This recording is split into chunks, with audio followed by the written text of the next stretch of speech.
Thanks, guys, for tuning in again to The Modern Office, the show where we talk about the tools, techniques, and news that affects you as an office worker in today's corporate America world. Today, we're going to be talking about how to maximize your Windows 10 office space to best suit your needs. So today, we're just going to be looking at mainly your start menu, start bar, desktop, how to use multiple desktops, and your access options. This will be quick and painless for you. And if you have anything that you want to add, please feel free to put that in the comments below, and maybe I'll include that in a future video. Okay, and let's go ahead and get started here. This video was made with Clipchamp, so let's, without further ado, let's go ahead and get started. Alright, so when you first get onto your computer, the first thing that you've probably been using since you were a child was your start bar, but you probably didn't realize that your start bar is fully customizable in Windows 10, which is especially important as an office worker because you want to be able to get to the tools you need fast and quick. So like for me, right now, I'm using a lot of Clipchamp, I'm also using Office, and I want to make sure these are front and center for me. And that means putting them right in the top here. But maybe that might change in the future and I want to move them around a bit. Maybe I want my other Windows Edge, Skype, Microsoft Store, these kind of apps to be up in the top for me. Or maybe I don't want these to be here at all because I'm not really visiting the Windows Store all that often. This start bar, unlike in the past where it was just the start bar, which was a list of applications that came with the computer and was pretty much just a list you had to scroll through. This Windows 10 start bar is set up like a tablet phone or the menu bar from your smartphone or device. So it's really more customizable to your needs.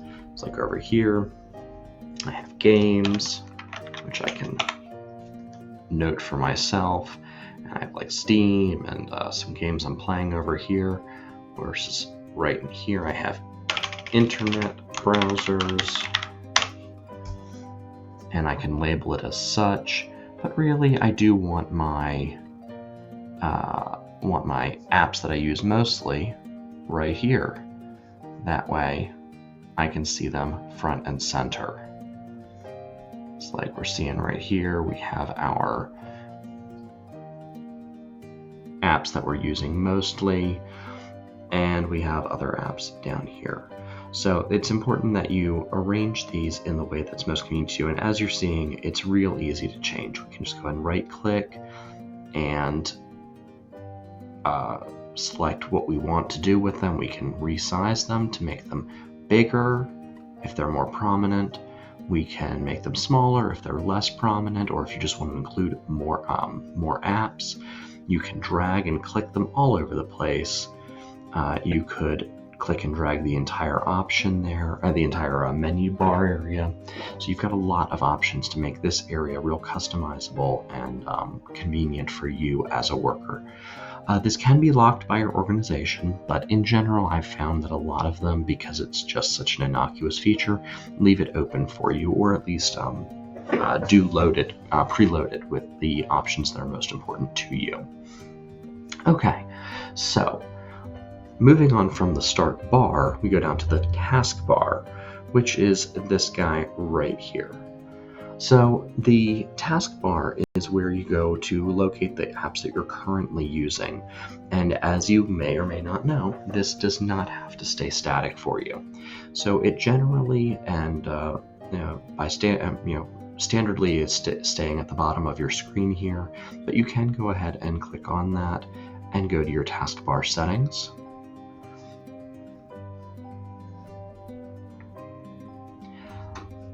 And that gives you a few options that you're going to want to use to maximize this efficiency for you. And just as a quick hint for you, by holding down the Windows icon key on your computer and then using one of the arrow keys, you can change the orientation of Windows on your screen.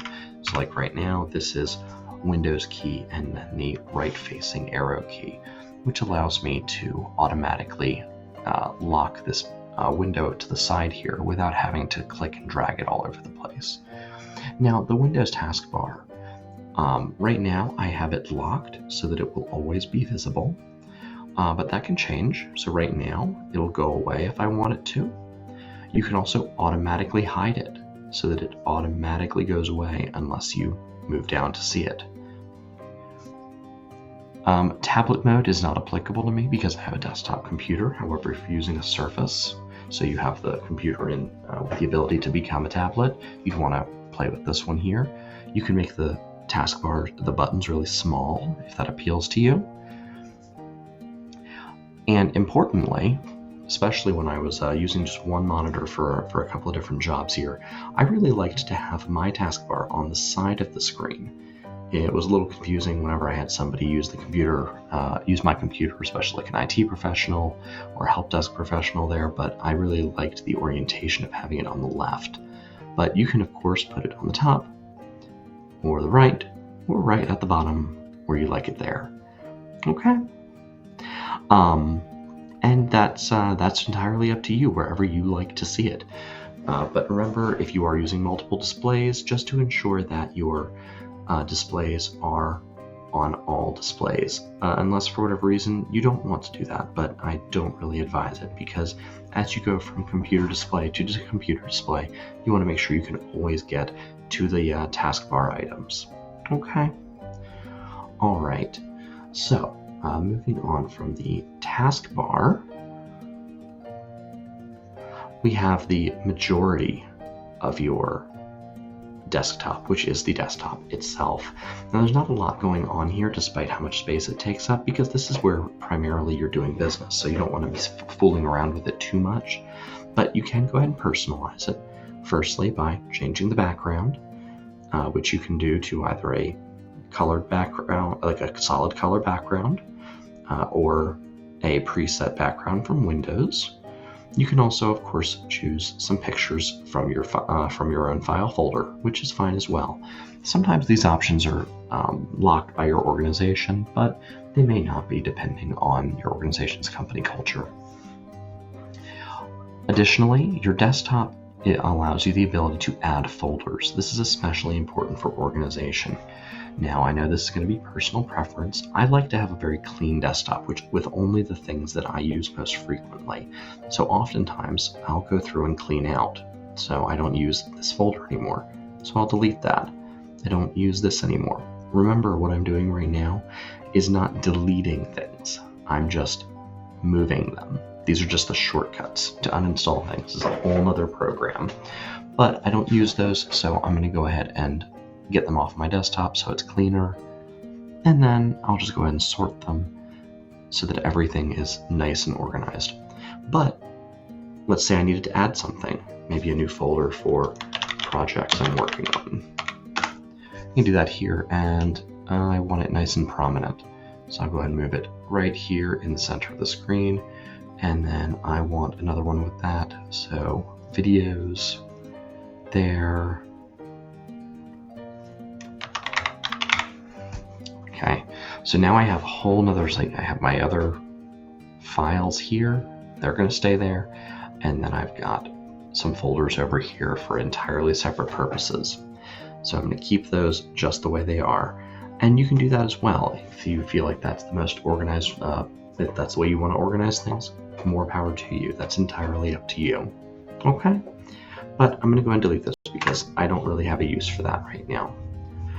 Now, while we're on the subject of desktops, keep in mind also, Windows 10 has a great feature. It's called multi-desktop. So I'm going to direct you, follow the cursor down to the bottom of your screen and hit Task View. Task View gives you the ability to choose an entirely separate desktop. This is essentially a clone of the desktop you're working on, but it's blank. So I'm on desktop 1, which is your main desktop. But let's say I also have another job function where I'm running a project. I could have an entirely separate desktop with just project things in it. This may be Word documents or file folders or internet browsers. So you see, for example, this desktop had an internet browser, how to make YouTube videos for dummies. This is not in this one over here. I don't have any internet browsers open here. So if I were, for example, running a meeting, I may want to set up everything for that meeting in a separate browser. That way I can just quickly go, okay, everything for the meeting is in this desktop. Everything's all set. Or if maybe I'm a people leader and I need to have everything for my meetings with my teams in individual desktops, I could do that without having to scroll through an endless stream of documents, or maybe even reveal confidential information to somebody accidentally. Okay, so we've talked about individual desktops, and we've talked about how to use all the different features for organization. Let's move on to access, because this was the last big important thing that'll help save you some time. Go down to your search bar and type sign-in options. Sign-in options is a great feature because it tells you how you can access your system. Most people just use a password, and that's fine. But I can tell you that as a phone-based employee, time is everything. And if your phone has a computer, which most modern office if your computer has a camera, which most computers nowadays do, then using HelloFace is really a great time saver. It allows your computer to actually check your login with your face, much like your phone does. If your computer is fingerprint enabled, which most laptops are, it can check with your fingerprint. You can also use a PIN or a picture. Security keys are a little bit different. They involve using a USB, but really, I would heavily invest in HelloFace. It saved me so much time every morning. All right, guys and girls, thank you so much for joining me today for Modern Office. I hope to see you again in the future. Please click like and subscribe below, and give me any feedback you can in the comments. Thank you so much.